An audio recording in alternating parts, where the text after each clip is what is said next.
Alright, everyone, it's me, Dude, again, and I'm here with a bit of an announcement. In addition to. Excuse me. In addition to making a new final video on the Illager Stronghold, I'm going to be having a bit of a shift in content. I'm still going to be playing Minecraft.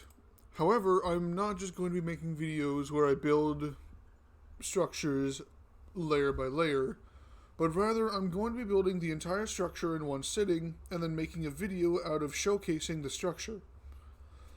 I'm doing this because it takes a long time to make these structures sometimes, and it takes even longer to record them. I mean, my last two videos on the Stronghold was almost 40 minutes. That's usually the average length of a Minecraft essay. And my videos are nowhere near as interesting or content-packed. I mean, technically it is because it is the game, but I don't know if people would want to just spend almost an hour of their time watching a guy build something in silence. Maybe if I had flashy editing, it would work. But unfortunately, it doesn't work like that. In due time, when I get better resources, I might be able to do something like that. But for now, this is what I've got. But in any case, I am ready to show off the completed Illager Stronghold. And here it is. The full building made from top to bottom using deep slate, blackstone, and various types of wood. Starting from the bottom, we have the entrance. I wanted the entry hall to be a sort of security check, and so there are several methods used in order to make getting in here pretty difficult. The stalagmites and stalactites form this sort of entryway which resembles a toothy mouth, pretty much, like a feral animal. This is presentation, and I think it works, because I mean, if your base had an opening, if the entrance looked like this, do you think people would be very motivated to try and go in? I probably wouldn't. And we have the emblem right there. However, it is entirely aesthetic, as you need to actually fall on the stalagmites in order for them to actually damage you. Oh. Starting here, we have some netherrack that is on fire, and they are in front of dispensers with levers on them. These dispensers are filled with harming arrows. So in addition to inflicting harming, which is extra damage, they're also on fire. And then here we have more dispensers, and these dispensers are full of lava. So that if someone tries to step on these pressure plates, they'll be pretty much flash fried. And you can even press them again in order to make the lava go back in. I tried to use harming splash potions and even harming lingering potions. I even tried using other effects like poison and slowness. But they would hit the ceiling, and no matter how low I brought the ceiling via these pillars, it would be too high to actually damage. And I did test it out not only in survival, but also on other mobs. So I resorted to simply using lava, as it would be very easy for someone who is chasing you to just run in and trigger the traps.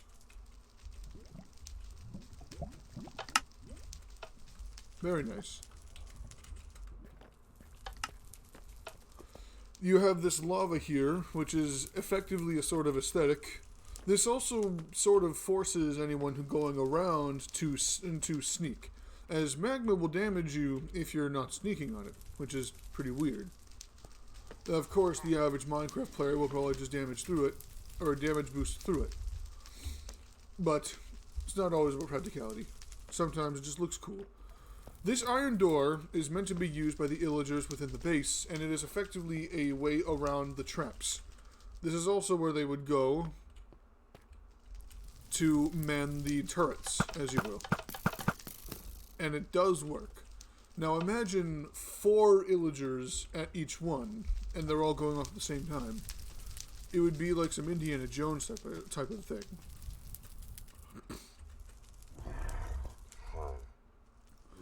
And then you actually have the doorway. I'm using fence posts because I wasn't sure how to make a door look good here. This is the main room. It is a recreation of the arenas that you can find inside woodland mansions. This can also be a sort of training area with the scarecrows representing, you know, people. I have every single mob here named. That way they don't despawn because of how Minecraft treats mobs. If they're not named, then they'll despawn after a while. So these guys who are named will exist forever until they are killed. Going in here, we have the main farm area where wheat, beets, potatoes, carrots, a melon, a pumpkin, and netherwort are all grown. And I initially had glass ceilings here. However, because this is a snow biome, it would snow, and snow would cover the glass, and that didn't really look very good. And to be fair, the crops in Minecraft just need light in order to grow, not necessarily sunlight. So I opted to cover up the windows, the glass ceiling windows, in favor of just lanterns. Going over to this end, we have the forge. A lot of this is largely unchanged. We have the TNT yeeters from my previous video. We have the sort of dispenser robots that I think would be really cool conceptually. I replaced the sort of central trophy area with this sort of centerpiece. We have a blast furnace and a regular furnace on each corner, as well as some stone cutters. We have a smithing table with a cauldron of water and a cauldron of lava. The idea is that the metal piece would be superheated in the lava cauldron, and then it would be tempered into a shape via the smithing table, and then dunked into the water cauldron to rapidly cool it, which is, I think, how real weapons are forged. I don't know. I think I saw it once in Forged in Fire. in Forged in Fire. This right here is the actual stone cutters and some anvils. I use the 3 different types to give more depth. Don't you grunt at me. You're not even supposed to be there. This is the magic area. This is entirely unchanged. Although there was a bit of a mishap where I forgot to replace the terracotta with smooth basalt.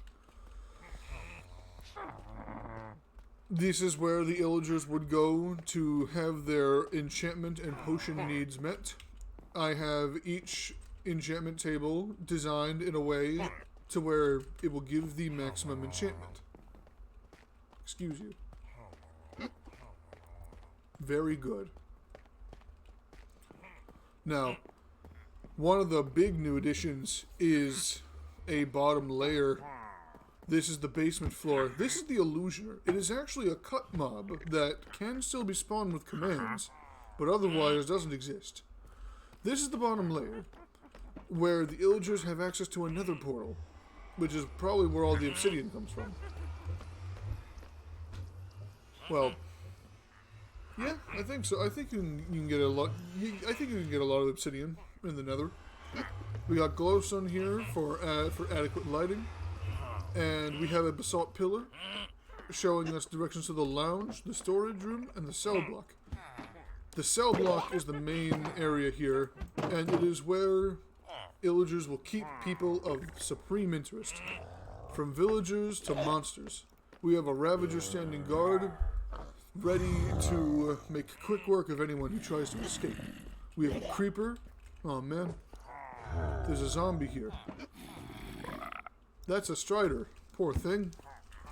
And a Shulker. How'd they get a Shulker in here? And then we have a Villager.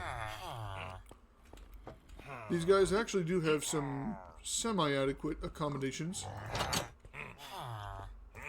With a bed made of trapdoors with wool, and a cauldron, which made these guys into leather workers for some reason.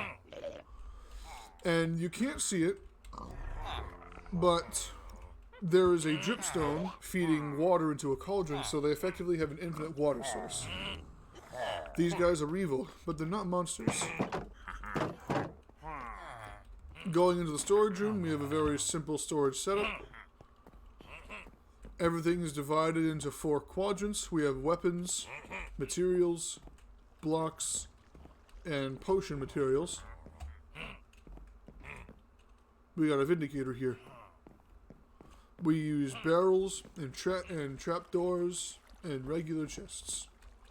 And we got ladders here.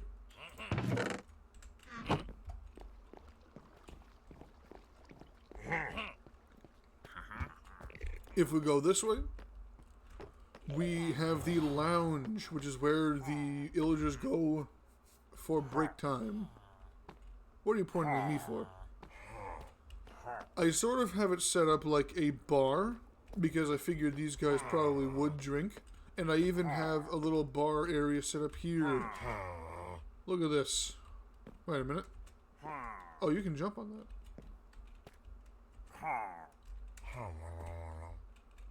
Well, that's an oversight. Oh well. There's the bartender. There's where the drinks are kept to keep them cold. And if you look on his end, everything is pretty level. Now this is where you go to sing. Indeed. I'm gonna play some pig step. Not really. I got the note blocks. Acting like speakers.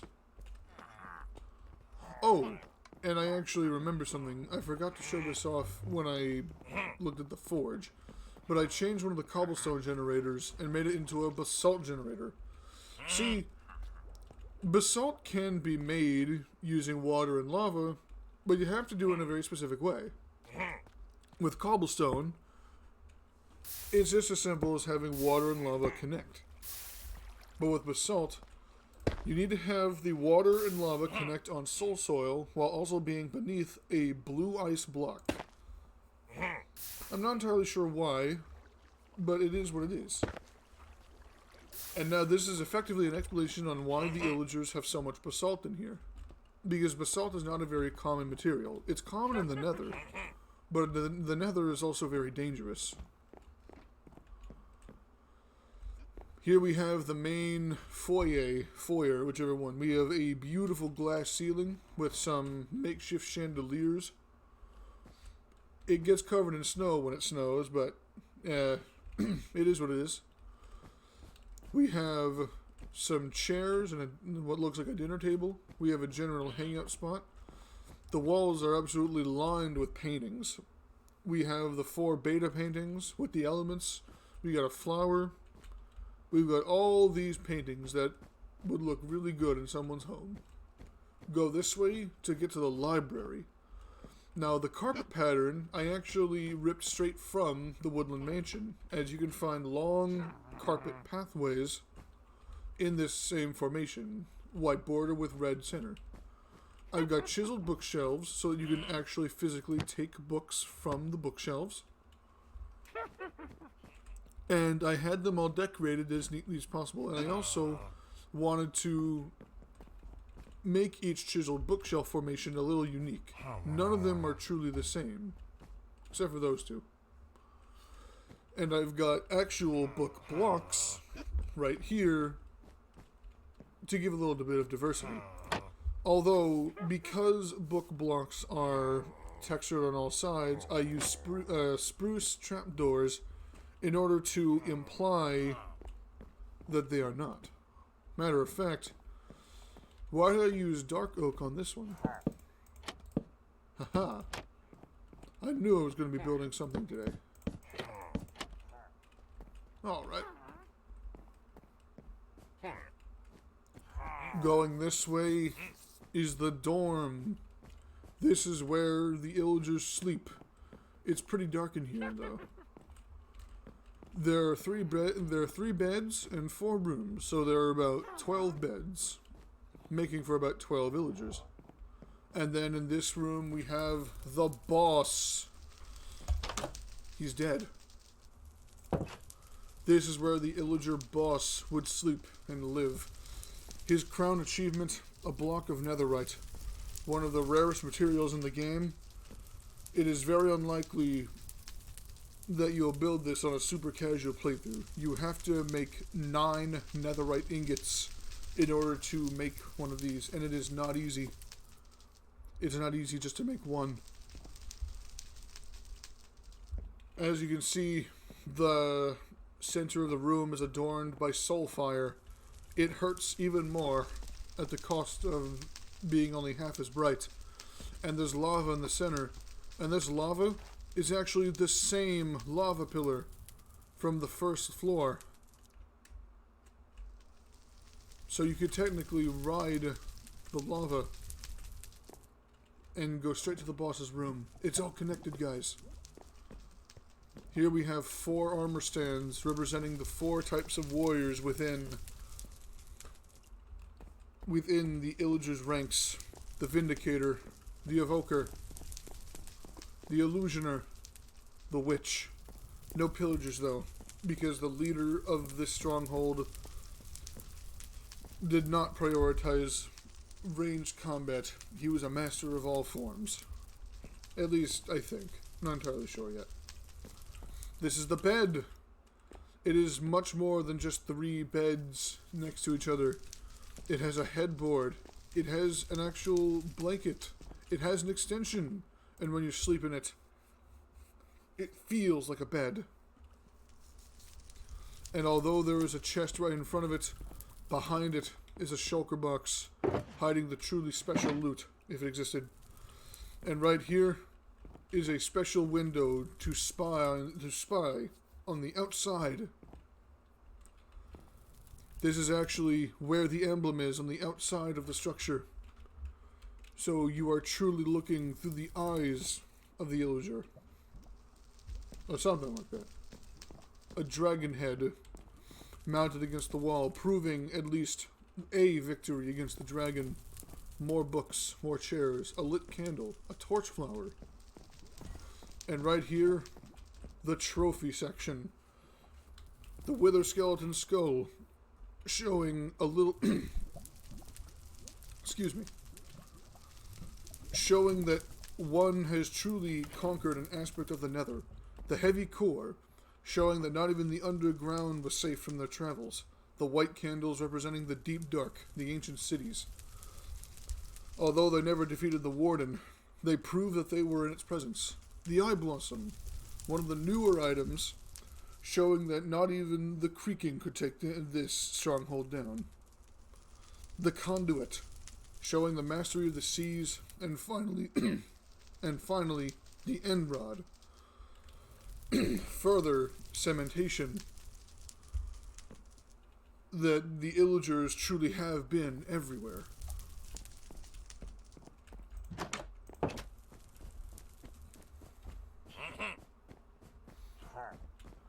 Just goes to show that these guys aren't just goofy little goobers.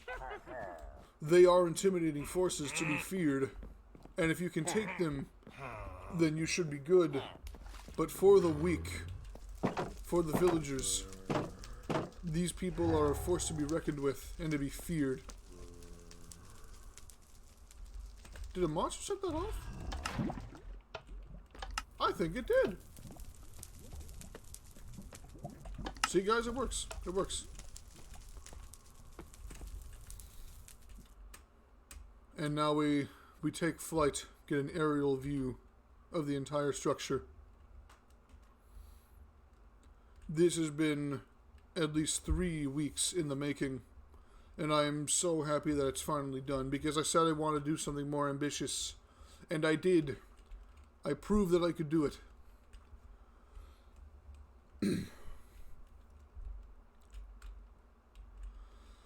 Now, I will also say that with this all done, I do plan to diversify my content as far as games are concerned.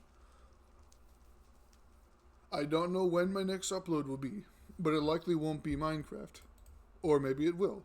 I'm not entirely sure. But thank you so much, guys, for watching. My name is Dude, and I'll see you in the next one.